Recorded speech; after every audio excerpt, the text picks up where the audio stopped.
Welcome to the Does This Happen to You podcast, where we explore the funny side of truth is stranger than fiction stories. Our story this week is from the book Stripped Down, a Naked Memoir by Stacey. Check it out on Amazon.com. Before I left for the airport that day, Roxanne called like nothing had ever happened. I'm so surprised, all I mutter is, "Oh," and "uh-huh," into the receiver while she tells me her little daughter happens to be traveling on the same plane to visit her dad, and oh, by the way, would I mind keeping an eye on the kid? The child approaches me after boarding, a small blonde replica of Roxanne before the coke and the liposuctions and the multiple on-camera sodomies. They seat her 3 rows behind the first-class curtain. A curtain, for Christ's sakes, as though seeing anyone in coach might offend those of us, God's chosen, who sit here. I keep parting the curtain to check on the girl. After all, child molesters are everywhere. I'll kick somebody's ass if I have to. I'm touched by the girl's willingness to attach herself to me, showing me all the Disney characters she'd colored in her coloring book, telling me how pretty I am, how glad she is that we're friends. I watch the baby curve of her cheek as she colors, the tiny hand holding the crayon. I think about the shit she's seen that she's too young to see. I think of the shit I've seen too, my own childhood flashing before my eyes like a series of grainy mug shots. Me at 4, alone with my mother's friend on a yacht in the Catalina harbor, him forcing my head between his legs. "Got a crayon for me?" I ask. She smiles shyly. My heart softens. A palpable melting tinged with worry for this child, this accidental child whose mother is drug-addled and damaged. She tilts open the lid and peruses 3 rows of gleaming crayons. The thick, waxy smell of them brings back my childhood with a rush. With amusing prescience, she says, "You probably like carnation pink, don't you?" And I do. It's my favorite. I'm allowed to color the gown of a Disney princess while she fills in the hair. By the time we land at LAX, I'm so nervous about the shoot, I just wished a massive earthquake would hit and the damn shoot would be called off. Sick with nerves, I help Roxanne's little girl locate her bag on the luggage carousel, remit her to the custody of her father who, after Roxanne's lurid description, surprises me by not having horns and stinking of sulfur. Then I wait for Scott, who's supposed to be here to pick me up. I'm not sure what to expect. In the back of my mind, I have this image of what a porn photographer looks like, older, maybe European, with rolled sleeves and a wilted shirt, long gray hair in a ponytail, smelling vaguely of onion soup. Instead, a perfectly normal-looking guy, no older than 35, introduces himself and enthusiastically pumps my hand. We chit-chat on our way to his minivan, which is illegally parked and has a ticket stuck under one wiper. With a stifled grunt, he hoists my suitcase over a kid's safety seat. Dead fries litter the floor. Something purple and sticky-looking is smeared on the door handle. I say, by the way of conversation, "Do you ever have trouble at PTA meetings, explaining what you do for a living?" I tell them I'm an accountant. I get that. He looks like an accountant. It's always the ones you'd never suspect in a million years who have the kinky jobs or the alternative lifestyles. His property is up in the hills somewhere, and with all the twists and turns, I couldn't find my way back down with a compass and a map. He escorts me to my room, which connects to the studio. It has a sofa bed, a hot plate, a leaky shower, and a grimy window view of trees and dirt. Porn stars are sequestered in these top-notch accommodations like diseases confined to a petri dish, while Scott and his family live in a handsome cabin-style house a quarter mile up the hill. "Rest up," he says. "I'll come get you in a few hours for dinner. Tomorrow we work." I unpack my stuff. This takes about 10 minutes. I try napping, but without much success, so I drift around the studio looking at stuff. Fill lights, photo umbrellas, ladders. The place smells like pencil shavings, binder's glue, and perfume. In the dressing area, piled in stacks beside a director's chair, is every porn mag published since the dawn of man. I see Scott's byline everywhere. There are pregnant women, lactating women, women with dangling labia, fat women who look like melting ice cream.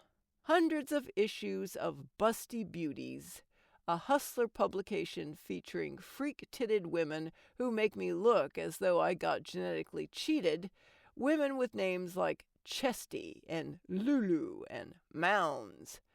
I notice they all have the same tits, standard issue, fresh from the surgeon's office, high and round like overinflated basketballs. In some pics, you can actually see where the nipples are franken-stitched on, and it makes my own nipples pucker in sympathetic horror. Most of the faces are dead-eyed or downright scary, the skin mag equivalent of John Wayne Gacy in the clown suit. On the back pages, you get the real hardcore action, albeit with a black dot over the penetration. The whole thing is a ghastly primer in sexual and political incorrectness. Grown women in pigtails and bobby socks. Asian women with tight, trained rectums. Like maybe they went to an academy for that. Entire classes graduating magna cum laude in shooting ping-pong balls out of their asses from 30 feet away and hitting a target. With a queasy feeling, I toss the issue of Busty Beauties aside. Funny how I'd always seen those things behind the counter at any corner store, but I'd actually never leafed through one. Now, I wish I hadn't. My brain is saturated with photos of disembodied parts, granny fetishes, panty fetishes, and that frightening ball gag used by S&M enthusiasts. The hunger that drives the need for pornography I understand, but the callous, impersonal treatment of women, of fetishizing them, leaves me feeling empty and bleak. In this context, I'm not special or pretty or chosen. All I am is the next pussy on the page. Yet every woman who travels in my circle would claw my eyes out for a chance to be a centerfold in a magazine. Why? Hearing voices outside, I jump up to find a mirror and make sure I look okay. I do this out of habit, without a second thought. But I do consider the possibility that the woman in the mirror is smarter than I am. She puts up, shuts up, and doesn't ask pointless questions.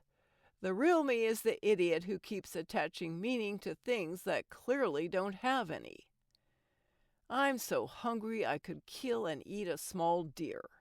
I consider my chances of finding one out here at this horse rental joint in Sylmar. Dressed in a red bikini, red cowboy hat, red boots, and black leather chaps, I'm creating quite a stir. Maybe I could take advantage of the distraction by running up and snatching some kid's snow cone. At a modeling shoot, they don't feed you till the end of the day. But even if they did, you wouldn't dare eat. Instead, you are force-fed a steady diet of vapid compliments. Those aren't implants? Oh my God! And directions. No, no, no. What are you, retarded? Left leg up, right leg down. Because your blood sugar's about a 2, you aren't able to process any of this with your usual loathing and cynicism, and end up doing everything they tell you, faster and faster, like a chihuahua in a room full of rocking chairs. "Look sexy," Scott yells. I'm on a gray horse, a snappish creature who's apparently still pissed they gelded him. He keeps trying to rip a chunk out of my leg. Is that the best you can do? Ready to black out from hunger, I muster up sexy, which on me right now probably looks like I've been tasered. After stills, we shoot video. I'm topless, and this horse, whose other day gig is chasing the souls of the damned through hell, refuses to gallop. He wants to throw me off and trample me underfoot, then rip out a chunk of my leg. In a plaintive voice, I ask, "Can we get a different horse?" Video again, this time on a mare that clearly doesn't give a shit, but at least is willing to take me around the ring. On the other side of the whitewashed fence, people gather. I hope they're not people with kids. I'm too scared to look. Scott, I call to him. Do you have to pull a permit or something to photograph nude women here? What? Distracted, he glances up from the camera he and his assistant are fooling with. The makeup lady stands with her fluffy face brush a few feet away. Are you asking questions again? Well, it's just that there are, people standing around over there and, fuck 'em, he says. Even if someone did call the cops, which they won't, we'll be gone before they get here. What makes you think they won't call the cops? This is California. Wear a fur, they call the cops. Run around topless, they call their friends. Oh. Now get that horse around the ring a few more times. The horse trots me around the ring. I've been on plenty of horses before, so I manage to keep the mare at a slow canter.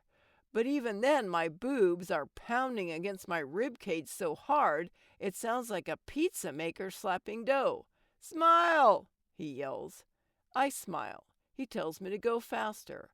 My boobs flail wildly. Much more, and the weight of them will pitch me off the horse. We break into a gallop, and by now my boobs slam down with a whomp before going airborne. They almost blind me. I can't see where the horse and I are headed. Any minute I'll go crashing through the fence. Smile, Scott yells. I smile. One boob smacks me in the teeth. I can see lipstick there, gleaming luridly like a hickey. How much longer? I yell back. 2 more times. This looks great in slow motion. I'm going to get knocked unconscious. It'll go out in an industry newsletter. Model TKO. Pimp slap by breasts. Even my ass hurts. I've never ridden in just a thong before. Briefly, I thought about that nice office job my mom keeps telling me to get. I'd probably be in the break room right now enjoying coffee and a Danish. My breasts would be gently cradled in a nylon elastine bra instead of whirling around like the paddles on a ceiling fan.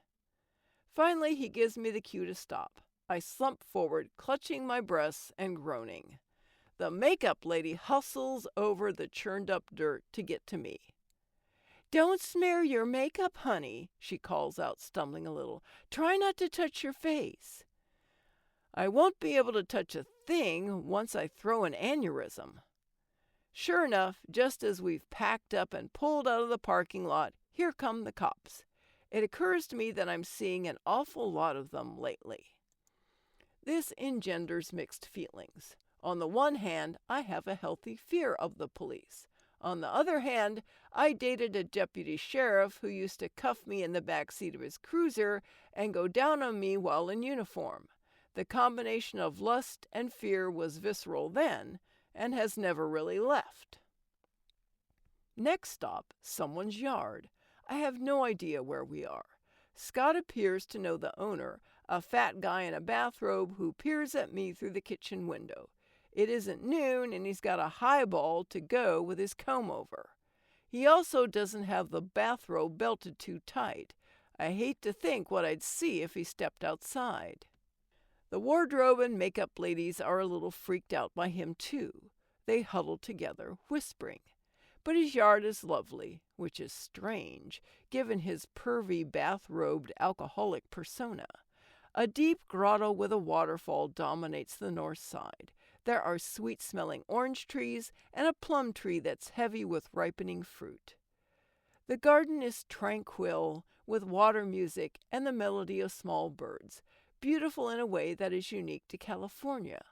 Only here is the natural venerated in the land, but not in the people. Only here does this much human fakery reign. Boobs, butts, pec implants, calf implants. Hell, the wardrobe lady has a boob job and lifted her shirt this morning to show me. Scott wants me in the fish pond. Of course. I'm sure we'll go skydiving next. Maybe he'd like some pics of me performing open heart surgery. No, a breast augmentation.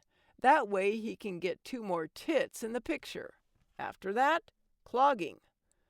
I lower myself into the cold water. Hundreds of tiny fish nibble creepily at my legs. I yell. Scott and his assistant sidle closer to look, careful to keep the equipment from getting wet. Minnows can't hurt you. They're eating me. No, I don't know, they're like deer. They lick the salt off. Have you lost your mind? Pretend they're not there. Smile and get lower in the water, will you? Shrieking, I rocket out again. They're in my vagina. What? They're tearing off pieces of meat. That's crazy. Is that right? Okay, so why don't you stick your dick in there and we'll find out? It's obvious that this guy has no genuine feelings for anyone, especially models. Not that he bears me any personal malice, but there's an emotional disconnect somewhere. It's one I'm starting to see in almost everyone I meet. As a woman in this business, it seems, I'm supposed to put up, shut up, and above all smile. But then, what could I expect? This is porn. Did I really think it was some kind of homecoming coronation? A nude one, perhaps? Okay, he says. Don't go all the way down, but turn around and show me your ass. Trying to relax and not to look pissed, I think about the last time Lou's hands were on my ass. Out of the corner of my eye, I see the bathrobe guy.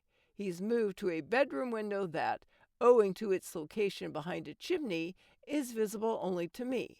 Sure enough, off comes the bathrobe. And there goes my sex buzz. I don't believe it.